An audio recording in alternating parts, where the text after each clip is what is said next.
le télétravail peut remplacer le formel, mais la clé des choses se fait dans l'interstice du formel, c'est-à-dire dans l'informel, et on perd énormément à n'avoir que ça.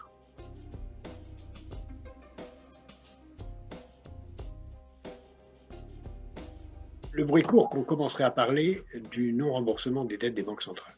C'est très dangereux de parler de cela parce que plus on fait courir ce bruit, plus ceux qui prêtent aux banques centrales vont prendre peur, plus les taux d'intérêt vont augmenter et plus la faillite des banques arrive. Donc il ne faut surtout pas en parler.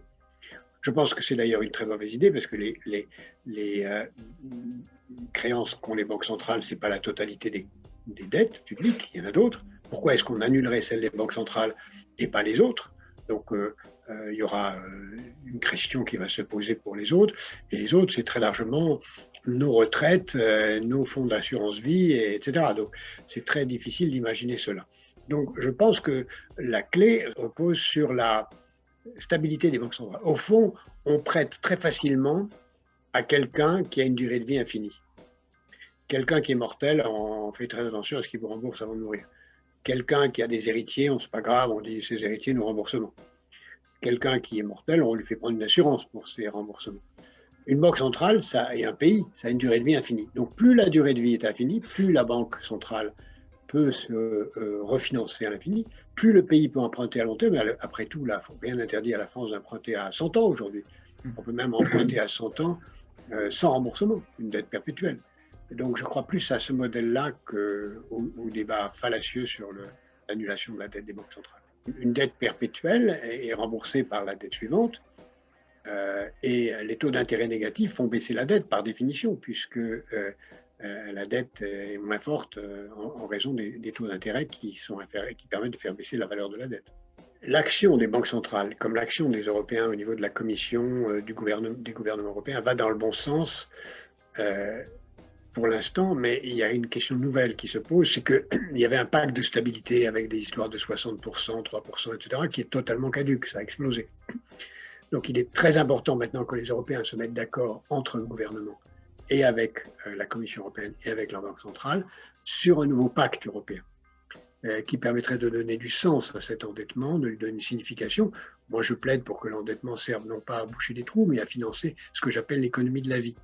Donc s'il y avait un pacte de stabilité européen qui ne soit pas que pour financer le vert, je suis un peu sceptique quand je vois la Banque centrale dire qu'elle va être une banque verte. Non, la Banque centrale finance l'économie en général, elle n'a pas à choisir les secteurs.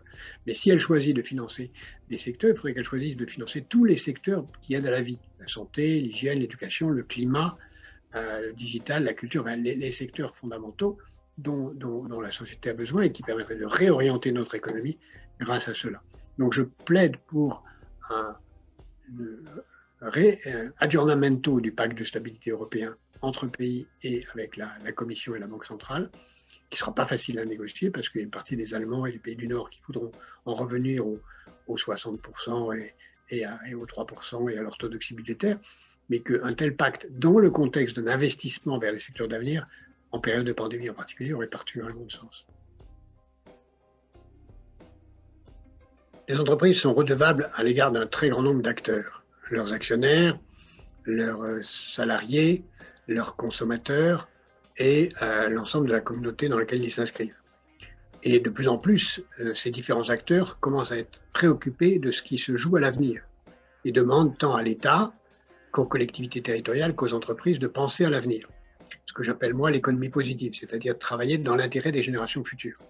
Je rêve d'un moment où les entreprises mesureront toutes l'impact de leur activité sur les générations futures, vérifieront si elles sont positives en termes économiques, durables économiquement, durables socialement, durables écologiquement, durables démocratiquement et en termes de lutte contre les différentes formes de corruption, de protection des minorités, et que les actionnaires ou les épargnants refusent d'investir dans des entreprises qui ne feraient pas la preuve qu'elles sont positives ou qu'elles font ce qu'elles peuvent pour le devenir. Là, on aurait une action conjointe des banques, des entreprises, des épargnants, des consommateurs, des salariés, qui pousseraient avec l'État dans les mêmes directions.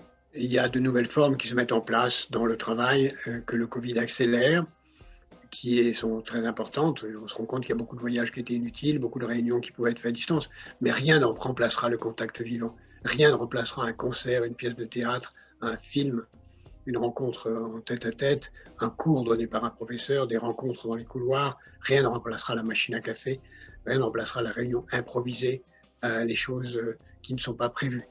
Le télétravail peut remplacer le formel, mais la clé des choses se fait dans l'interstice du formel, c'est-à-dire dans l'informel, et on perd énormément à n'avoir que ça.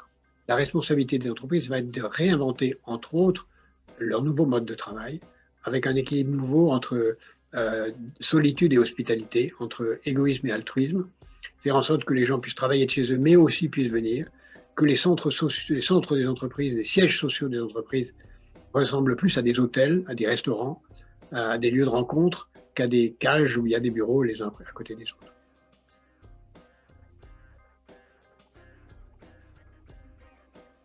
On ne peut pas savoir si l'impact de la crise actuelle va être durable ou pas.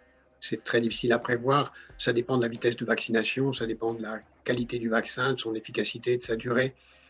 En tout cas, ce qui est certain, c'est que les plus riches sont plus riches, les plus pauvres, que la misère sociale s'aggrave, qu'une très large partie des plus jeunes, entre 15 ans et 25 ans, sont les grandes victimes et qui d'ailleurs, curieusement, sont les moins aidés. On aide beaucoup les gens qui ont un travail, qui ont du temps partiel, etc. Mais on ne fait rien pour les 16-25 ans alors qu'ils représentent l'avenir. Imaginez si plus personne parmi les 16-25 ans est né à l'université, quel serait le monde dans 20 ans?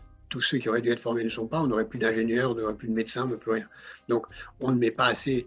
Le vrai risque de cette pandémie, c'est qu'on sacrifie totalement une génération. Et ça, c'est pas possible. Pour tirer parti de ce qui se passe, il faut d'abord, à titre individuel, se rendre compte qu'on n'est rien sans les autres, développer l'altruisme de toutes les façons possibles, aider les autres de toutes les façons possibles.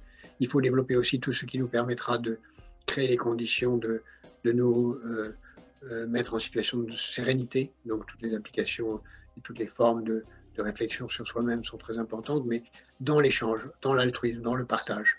Rien n'est pire que l'autarcie, que la fermeture, que le narcissisme auquel pousse une période comme celle-là.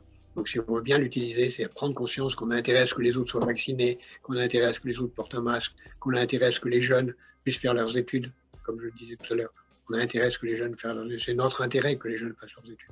Donc se rendre compte qu'on a intérêt au bonheur des autres, c'est ça qu'on doit apprendre de cette crise.